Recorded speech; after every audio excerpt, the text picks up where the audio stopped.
Alright, this time on the laboratory, we are working on one of the coveted pieces I've been seeing online, the Oct-O-Squeeze. I don't remember what's wrong with it. It was sent to me a little over a month ago. Been really delayed with that hand injury, so now I'm catching up.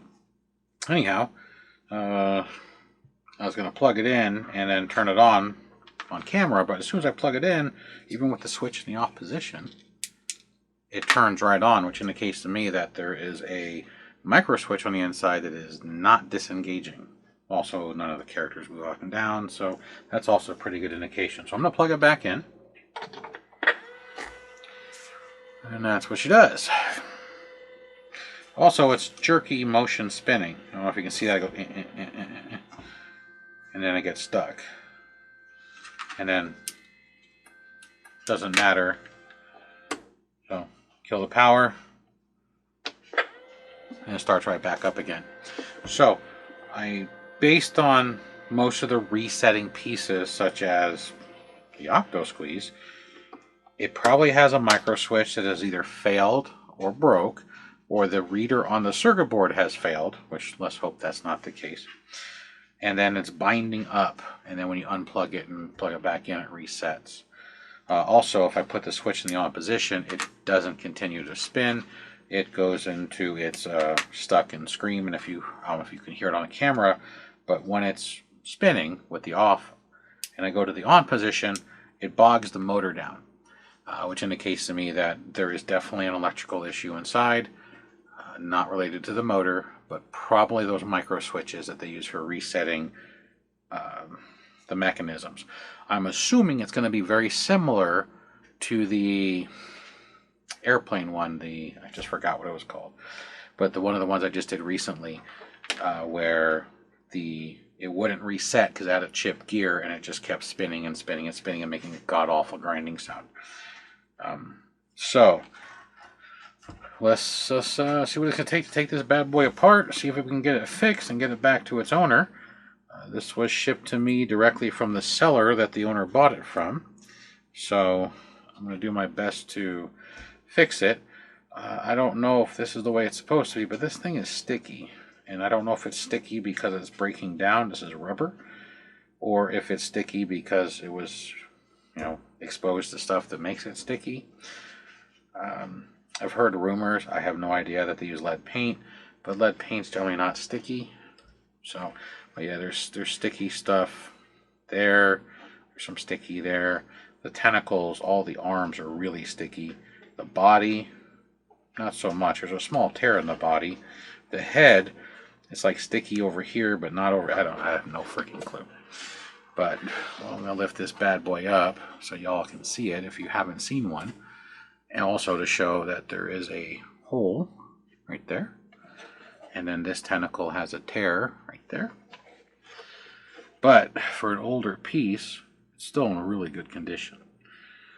But here we go. There's that evil octopus. Look at that. So, and it's got the typical Lemax water style that they use in all their boats, with the light blue and the white caps. And then if I tip it, you see the arms all raised.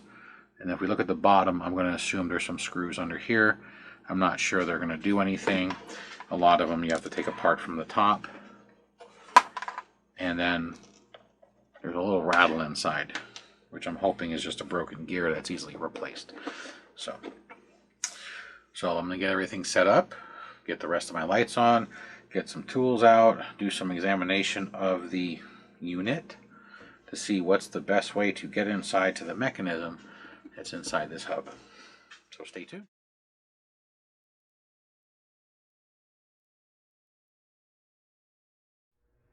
This is a replacement. Apparently when doing the removal to get to the inside, that video file got corrupted. So I'm going to show you basically how I took this apart, since we kind of missed it in the initial video. And I do go back over it again later on in the same video. But since it's already been repaired, first thing I did was I removed the screws that are hidden underneath these 6 pads. once you remove the screws, set them aside. I just set the, which you'll see later in this video, shortly actually, the screws and the pads, I just sit over here in the corner on a piece of paper towel so I wouldn't lose any of it. So once you remove those pads, the next step is you have to lift what I refer to as the skirt of the Octopus. The Octopus is hard plastic with a rubberish base, and if you, because I've already glued it back together, if you lift this skirt, you'll see the hard plastic, and you might see that new glue in there too. Take a screwdriver and pry up on the plastic. The bottom of the Octopus is kind of a triangular shape. It's, let's see if I can draw it real quick. I don't remember if that part's in the video. I believe it is. It's kind of, the bottom is kind of shaped like this, and it sits on a circular hub, which is off center, but in between there are these cutouts, which you'll see later in the video. So I can't draw a good circle, so apologize. So here's the circle, here's the base of the Octopus, and then these big hollow areas. So I'm just gonna fill these in as the solids. Apparently my marker's dying too. So the squigglies are solids and are hollow, and I took a blade screwdriver, this one, and I carefully pried on the 3 points. So I pried here, here, here, then I went back and did it in a circle. On about the third go around, this side started to break free, then this side, and then I bent it forward because this tapered area is his face, walked it forward a hair, and then pried up underneath and broke it completely out. I also recommend that you do not use heat. No heat gun, no heat pen, no blow dryer. Just carefully work it with the screwdriver all the way around, mainly because this hard plastic resin is okay with the heat. It will handle it. This rubbery, sticky material is not. It will start to curl and discolor and smell horrible. And I mean, this stuff stinks when it gets hot. And I'm not referring, I did it to this piece. I did not. But I've done it to similar products in the past. But also, this skirt, and every once in a while, if you look right there, you might see the slight discoloration right here where my finger is. The skirt of the Octopus was adhered. It was adhered in 2 spots. I might be able to see a little bit better in here. You can see the fresh glue, and you can see the maybe the drum where you got the indentations. And then when I glued it back together, you hold it by the head. So the easiest way to take it apart, since that piece is missing, is carefully lift up the skirt. If the skirt is adhered, carefully peel the skirt off. I used needle nose pliers and tweezers. Those are the tweezers I was showing you. And then here's the needle nose pliers. I was using small jeweler ones. And then use that big blade screwdriver and carefully walked around to pop the head off, which exposes you to the center where the 6 legs are, because the other 2 legs are right here, which are attached to the head. I removed the plastic. The plastic, I don't know if it's going to be shown later, was where they popped out the head to fit these 2 octopus arms. And then directly in the center is a screw, which takes the arms off and allows you to disassemble the rest of the unit. But before you do anything, take those bottom 6 screws out. Those are the first steps. Then work on the head and get that center hub screw out, and only the center hub screw. At the end of the video, I do a brief recap once it's assembled and functioning on how to take it apart again. But since the section where I actually took it apart got corrupted, I wanted to give you a quick brief overview. And if you watch the zombie plane ride one, it's the same process. It's basically the same unit with a different paint job and different arms. The arm mechanism is the same, but the ends are different. And of course, they didn't cover it with octopus tentacles. So, lift the skirt carefully, because it is adhered in 3 spots, at least this one was, and pop the head using a screwdriver, blade, or flathead, wherever you call it, and carefully work around until this whole head comes off. And I know it might be a scary thing because it's a rare piece and it sounds like you're breaking it, but what you're doing is you're slowly cracking the glue that's adhering the head to the base.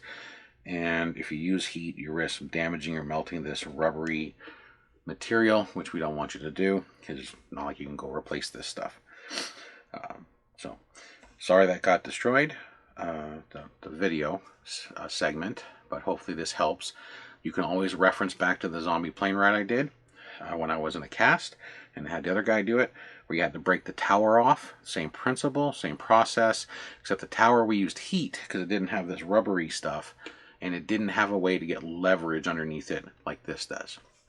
So again, sorry about this little addition, but I wanted to explain so you don't see this big cut where 10 minutes of the video went away. So now back to the regularly scheduled video. Some of this glue. Let's see if we can get this this hub out.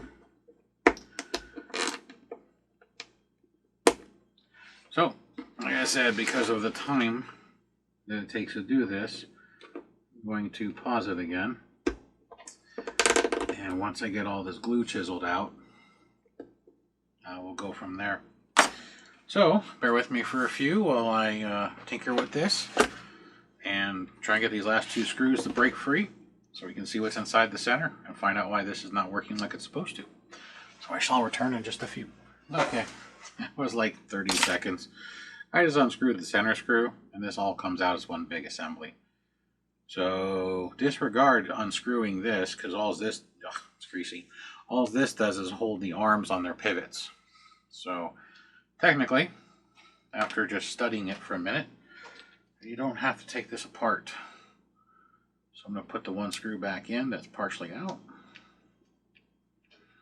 And that might be why they filled this with glue, so you don't do what I just tried to do.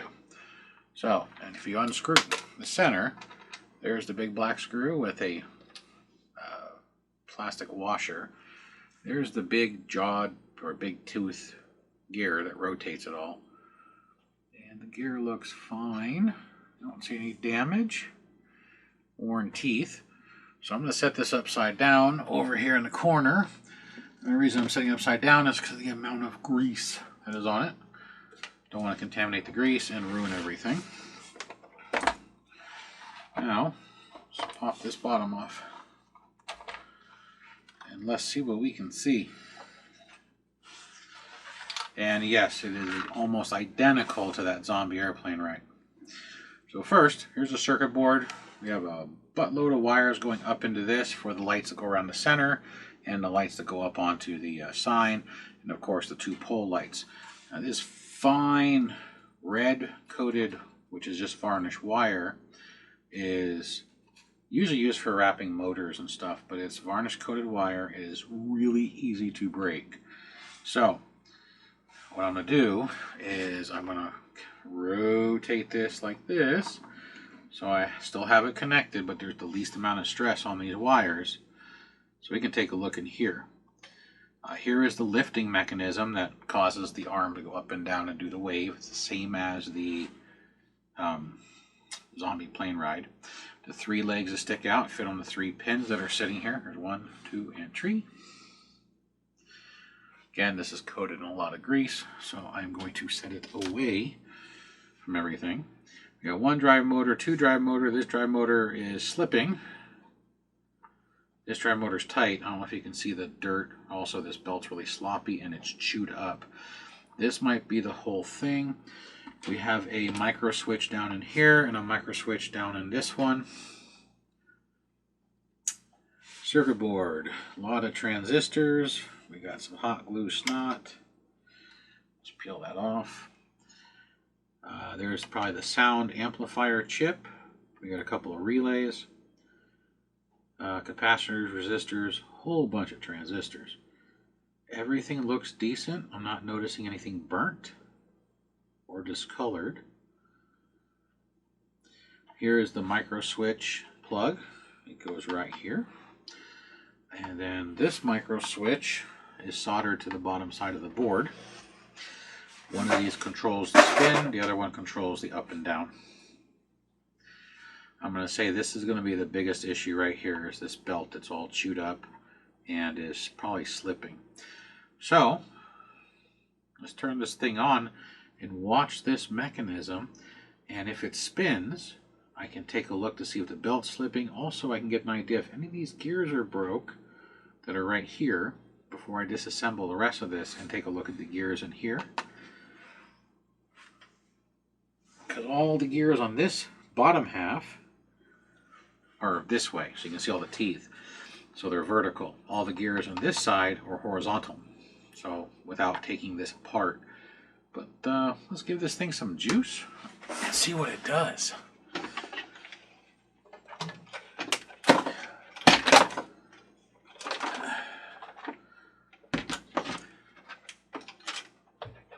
Yeah, I usually unplug the power supplies when I'm not using them. One, so they don't get hot, and two, it's so I don't have a hot wire on the bench. So I'm going to have to move this a hair over so I can get to the power port. And I'm going to run the wire this way.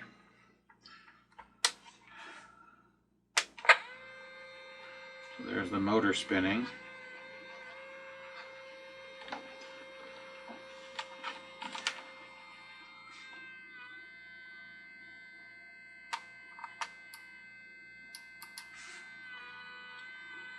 This belt's not turning at all, and this motor is spinning.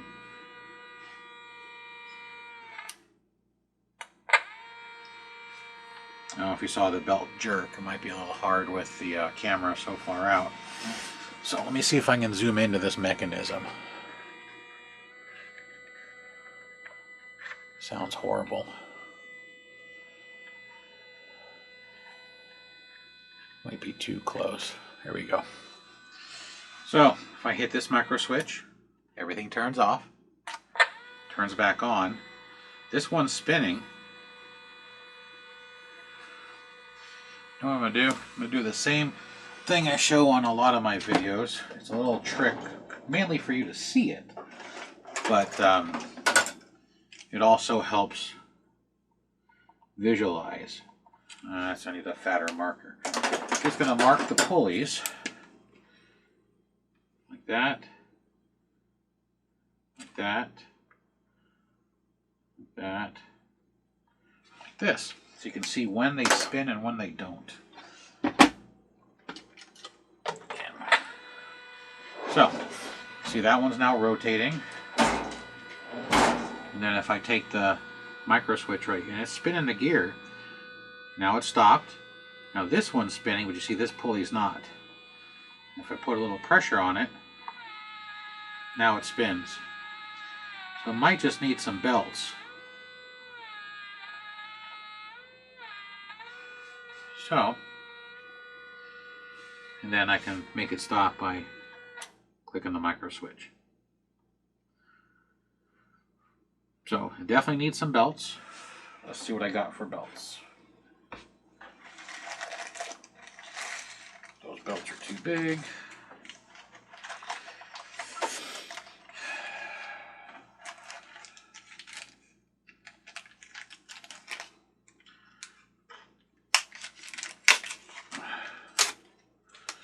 Open a new package of belts and see what sizes we got in here.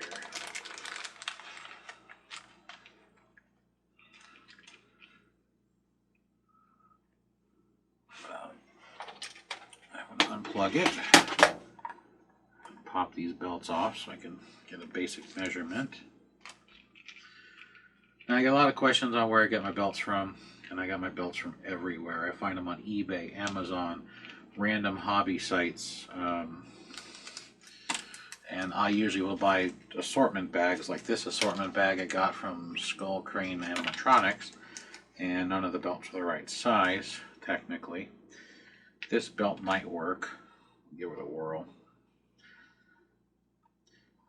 We are working on trying to set up links that you can go to find the belts on different websites or Amazon as we do it. We were working on that earlier today, matter of fact. And of that size belt, it looks like this only comes with one. This one work.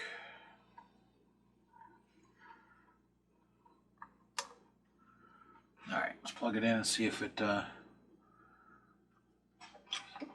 see if the whole problem was just a set of belts, or if we have anything else broken here.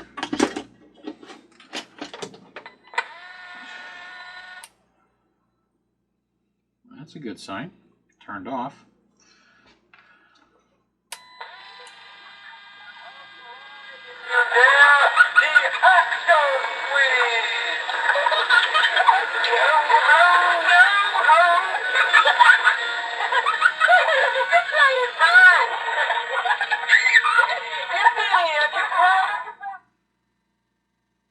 So, this belt shut off, which is the lift.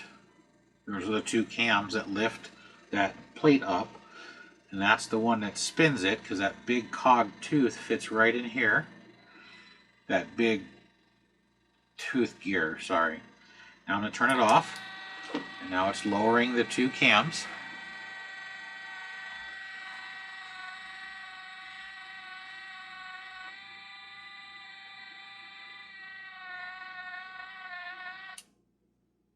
There you go.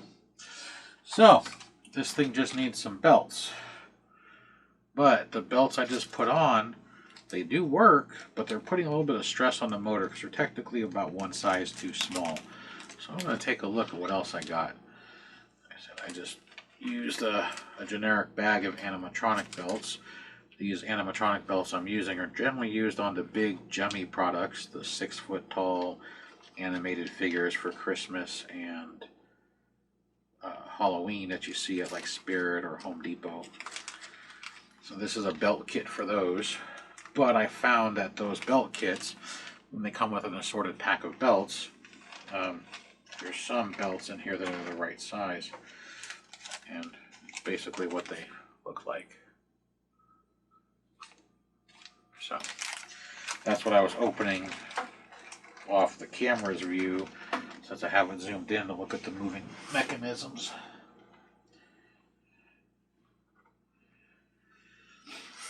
But all these gears here look good, but since we're here, let's take a look at every other gear in here. It's here, it's open. So before we say fixed, let's just make sure we don't have any potential future issues with a fractured gear. 2 and 3.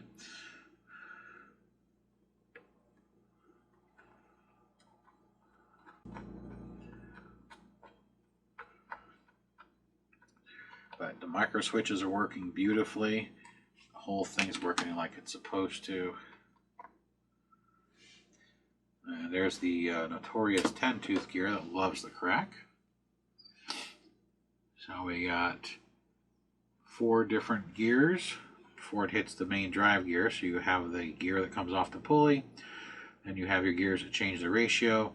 And this is the big tooth gear right here, where it's a standard tooth with a large tooth on top that meshes with that cog. Those gears look great. Let's take a closer look at this 10-tooth gear. Get on some magnification specs.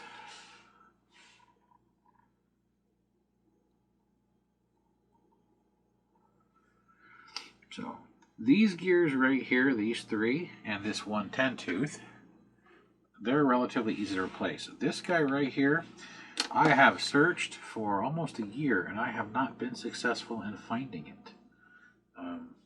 I found similar that are made out of metal, but the size rate is too large for most of the animatronic houses, and they're real expensive because that step gear, they use a lot of them like that on RC cars, but they're usually metal because RC cars put out a lot of torque, especially when they're running brushless motors. So still looking, and of course when I find them I'll let you know, because that's the exact same gear that's only used in the zombie plane ride or most of these style carnival rides where they spin and lift. It's also the same gear that's used in the Roundup, the Ghost Around, which again is a spin and lift. And that's the gear that actually lifts the spinning drum. So, and it's only used on that ride for the lifting motion, so it only uses 60% of its arc. So that way if you break a tooth, you can actually rotate the gear and you're fine.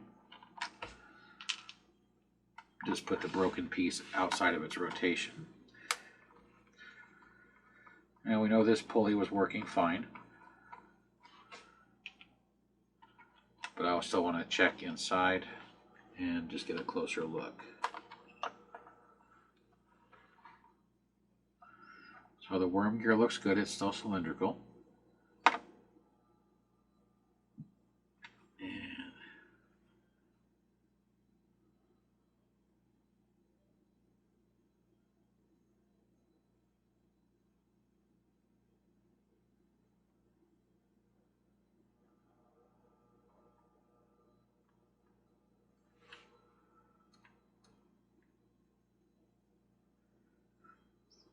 Don't want to throw the timing off too much, but it doesn't look bad.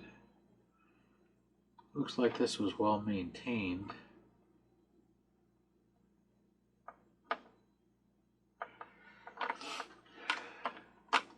It's well maintained in the sense that it wasn't stored somewhere where it was really hot or really humid.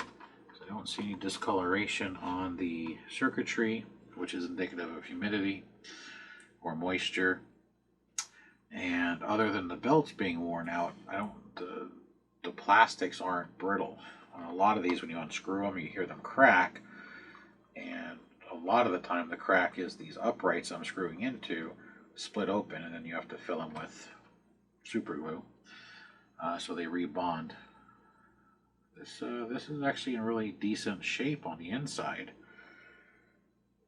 Whereas the rubber piece around the bottom of the Octopus is a little worse for wear with the hole and the tear. But I think that's somebody probably tried to repair this and figured they were going to give up on it when they started damaging the rubber pieces, which is understandable. You don't want to break your stuff. But I know the new owner should be happy that it may be a fully functional Octo-Squeeze now. Make sure everything's tight before we turn it back on and give it another test. There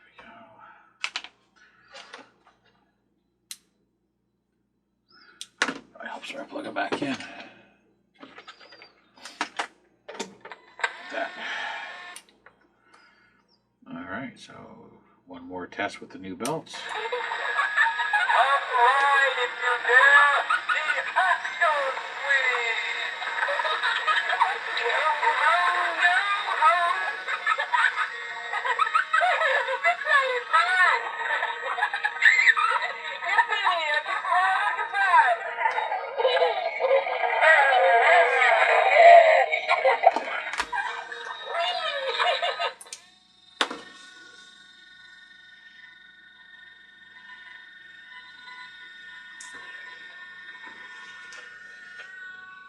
Let that reset.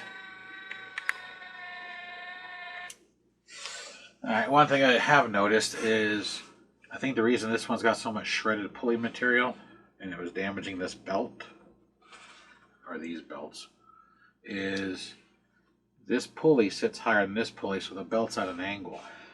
So if I can push it down a little, push it down too far, just raise it up. Make sure it still works. Keep the volume off.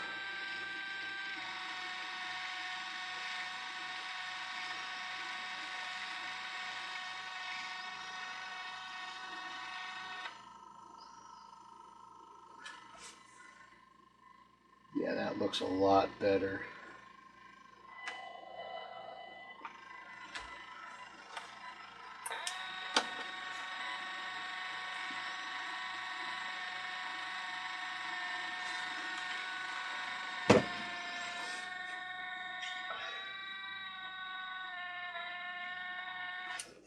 All right, so let's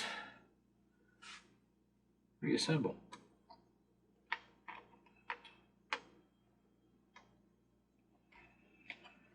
Let's give it a test run.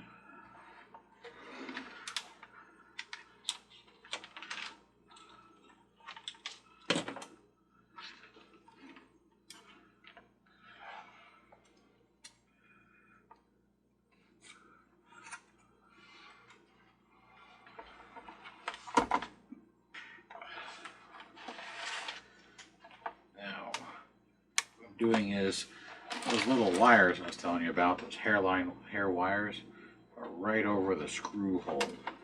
I do not want to run the screw through those wires because they're kind of a pain to repair because they're so small and thin.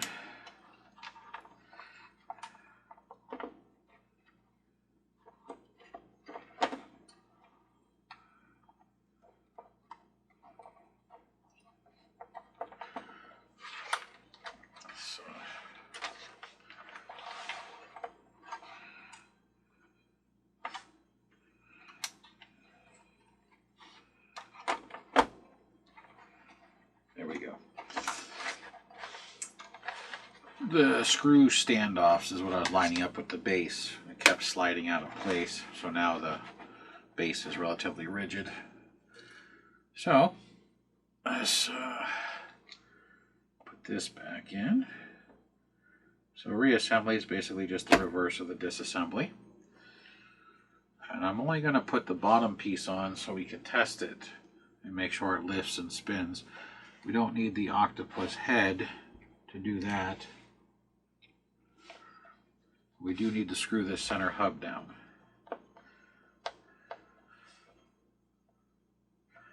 Because this center hub screw not only holds this on, but it keeps that lifting disc centered.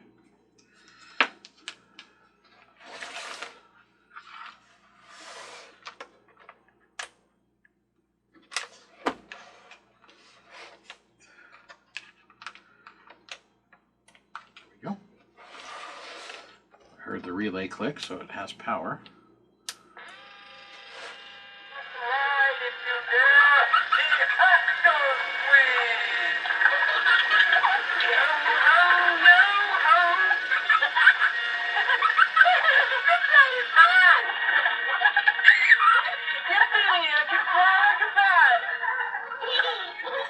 There we go.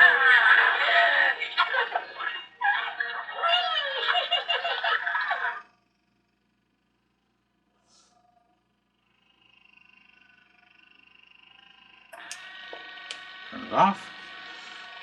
Should reset.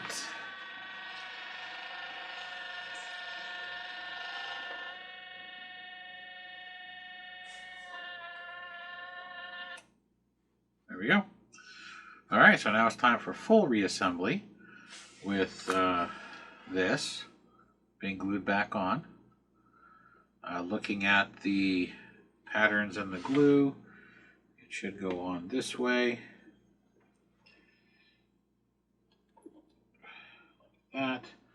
So I'll get some hot glue out. We'll glue that back on. Screw the base back on, so that way this water and hub can actually sit all the way down, because it's partially rubbing on the edge of the plastic because I don't have the 6 screws in the bottom to keep the top from flexing. And then we'll do another test run with it fully assembled. And probably kill some light so you can see what it looks like in the dark or in low light. And go from there. So I think this was relatively easy as far as the repair goes. There was nothing major, a couple of belts. The hardest part was figuring out how to disassemble it without damaging this, since it is a rare or rarer piece, and without breaking any of the tall pieces off. So take the 6 screws out of the bottom. You have to take the rubber feet off, but you can put a dab of hot glue to put back in. Then carefully lift up the edges of the octopus and pry the 3 points of the base of the triangle. Work your way around till it breaks free. Disregard the 3 outer screws. Just take out that center screw, pull out the center hub with the arms, and then lift the deck up and rotate it so you don't catch any of those wires.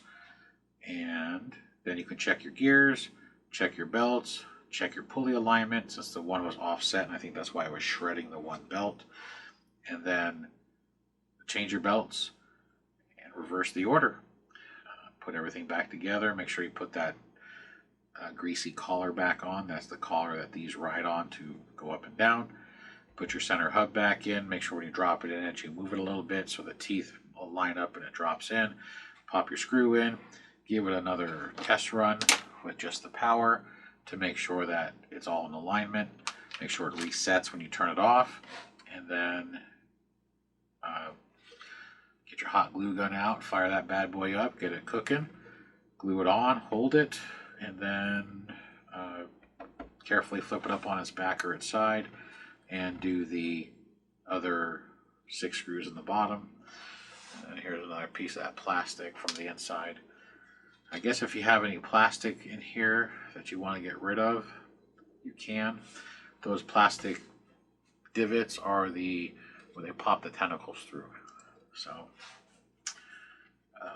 this is the cutout piece that was rattling inside.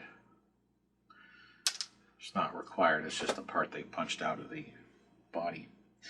But other than that, now it's just finish the reassembly and fire it up one last time. Then it can get repackaged and shipped back to its owner. So yeah, let's get this taken care of. So I'm going to return in just a moment with it fully reassembled, since it takes a few moments for the hot glue gun to heat up and get the head back on. Okay, she's glued back together, the top. The rubber feet are glued back in. It's all screwed together. Let's take a look at it. So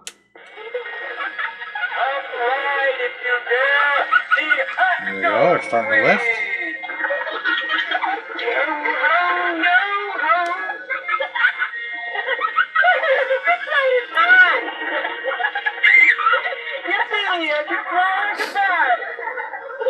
Let's kill some lights while it's going through its thing.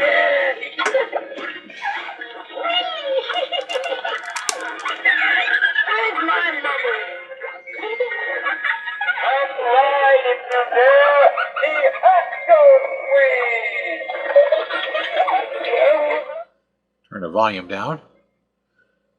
You can hear it running. Just got a motor hum. All the lights appear to be working. So that's what it looks like in the dark. Set it back down.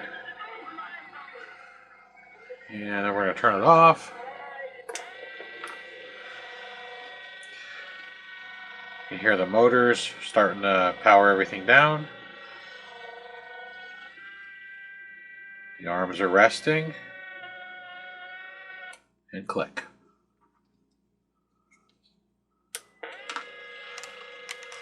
Get some lights back.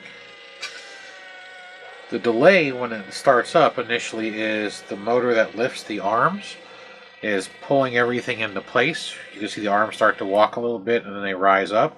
You hear a click, which turns them off, which turns off that motor, and then the spinning motor starts working. I'll double check the videos from promotional time when they actually issued this brand new. But looking at how the mechanism works, if there's not a delay, it's going to scrape the arms across the center hub on the edges, or scrape these jars, the cars, across this textured water. Because when this thing relaxes all the way down, even though I tighten this deck down, and I did pull everything down,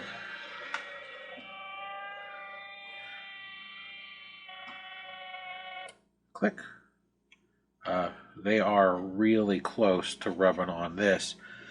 And I'm wondering if it did at one point, because there's some dust on here, and there's scratches in the dust.